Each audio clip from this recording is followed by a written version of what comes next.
When it comes to old technology, the first thing that I tend to think of is the Sega Dreamcast. It was my first console.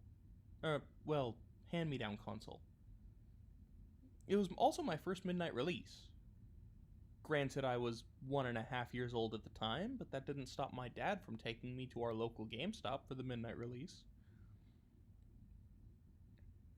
In all of my free time after elementary school, or whenever I packed it up to stay at Grandma's for a weekend, I would most likely be playing Sonic Adventure 2.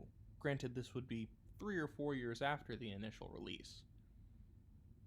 I'd be playing Sonic Adventure or Power Stone 2, which was an interesting fighting game. But then there's the last game, which was based off of my favorite Hanna-Barbera cartoon, Wacky Races. It was a cartoon that ran in the late 60s, but the show came out in 68, and the game came out in 2000. That's nearly a 30-year gap. Never mind, I'll figure that out later. The Sega Dreamcast also had something called a VMU. It was a memory card with a screen and buttons that you'd stick in the back of the controller. Name another console that had a memory card you could play. However, the controllers did look like they were made for robots, but all in all, they weren't that bad.